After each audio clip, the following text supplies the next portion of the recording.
Passamos a apresentar os 4 Evangelhos, Revelação da Revelação, Jean Baptiste Rustin. Narração, Paulo de Moraes.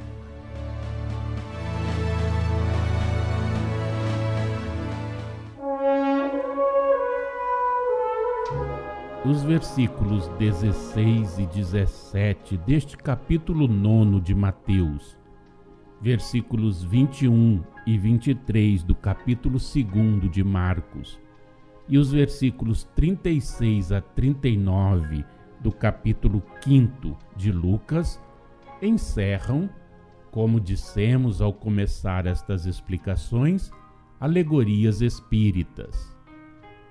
Aos homens daquele tempo e às gerações que se seguiram até aos vossos dias, precursores da Era Nova, se referia Jesus quando falava da roupa já velha, à qual não convinha pôr um remendo de pano novo.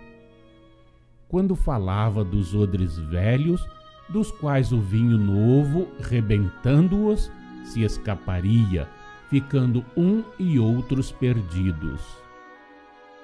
Quer isso dizer que aqueles homens eram incapazes de receber, aceitar e conservar a nova revelação, que assim ficava reservada para os tempos vindouros, para quando chegasse o momento de cumprir-se esta sentença.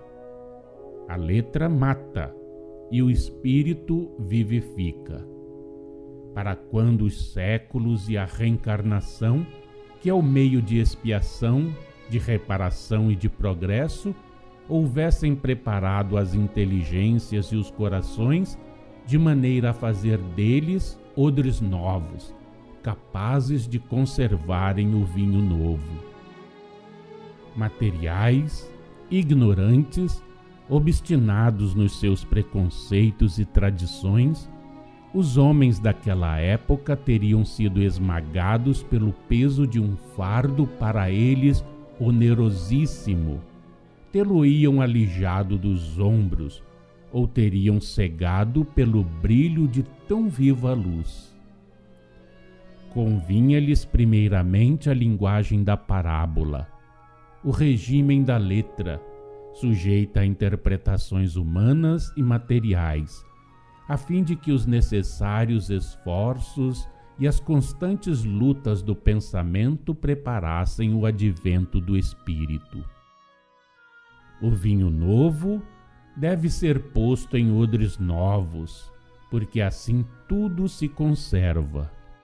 Constituem o vinho novo os ensinos dos Espíritos do Senhor, que vem dispor as coisas de modo a que tenham fim o mundo moral do erro e da mentira, a vossa fraqueza e a vossa ignorância, que vos vem explicar, tornar compreensível e desdobrar em espírito e em verdade a lei simples e sublime de Jesus, tirando da letra o espírito, escoimando-a das falsas interpretações que lhe deram e que a alteraram ou desnaturaram, impedindo-a de produzir seus frutos.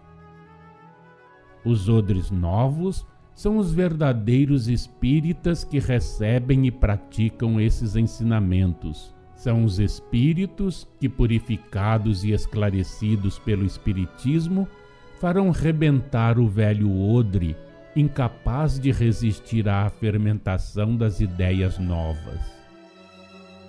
O odre velho existe em vossos dias. São aqueles que, cegos e interesseiros, bebendo em fontes impuras ou falsificadas, procuraram, procuram e ainda procurarão entravar a obra da regeneração humana, a formação da Igreja do Cristo, cujo templo é o vosso planeta, e a qual todos os homens se tornarão fiéis, pela prática da lei do amor e da caridade. A igreja que os homens fizeram tem que ser transformada, vós o sabeis. Preparai, pois, os materiais que hão de servir para a reedificação, a fim de que os obreiros do Senhor encontrem talhadas as pedras quando for tempo de levantar o edifício. O vinho novo e o odre novo se conservarão pela nova fé, nova no sentido de que avançará por estrada muito diversa da que segue a igreja que tendes. Não há quem, bebendo vinho velho, prefira o novo, pois que logo dirá: o velho é melhor. Compreendei bem o sentido alegórico destas palavras de Jesus, que veladamente se referia à era nova que começa. O vinho velho que deve ser preferido é o que já se despojou de todos os corpos estranhos, é aquele cuja fermentação o livrou de todas as impurezas, é aquele que, posto em odres novos, nestes envelheceu. Quando, pois, vós outros da nova geração houverdes deixado fermentar nos vossos corações os desdobramentos que trazemos da doutrina de Jesus, podereis dar a vossos irmãos para que o saboreiem, o vinho velho que será preferido ao novo. Se sois odres novos, recebei o vinho novo, tal como em vós o despejam os Espíritos do Senhor. Não deixeis que se altere, vicie, corrompa, obstando à fermentação que vos purificará as almas de suas leveduras. Toda doutrina não conforme à lei de amor e de caridade que o Cristo pregou e ainda manda pregar. Os erros em que se esforçam por vos mergulhar os cegos ou interesseiros, erros que são vinho novo adulterado, falsificado, a fermentar n'alguns cérebros, enlouquecendo-os. Eis o que impediria o vinho novo de envelhecer, ou alteraria, viciaria e corromperia em vós, arrastando-vos a atos de demência. Dai o exemplo a vossos irmãos pela prática dos ensinos dos Espíritos do Senhor e da lei de Jesus que eles vos explicam em toda a verdade. Solidários e ligados pelos laços da caridade e do amor recíproco, preparai o advento da fraternidade universal. Então, emocionados e atraídos por esse exemplo, vossos irmãos dirão: o velho é melhor. Sim, porquanto o velho será realmente velho, embora muitos o considerem novo. O que vos pregamos hoje não é a mesma lei que Jesus vos deu a conhecer?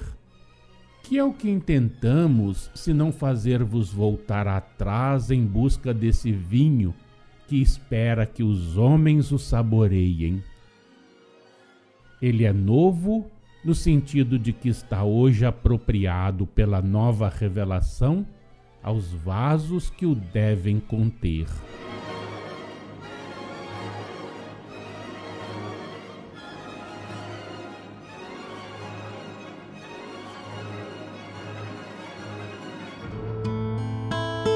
Acompanhe no próximo programa mais um trecho de Os Quatro Evangelhos, Revelação da Revelação, Jean Baptiste Rustin.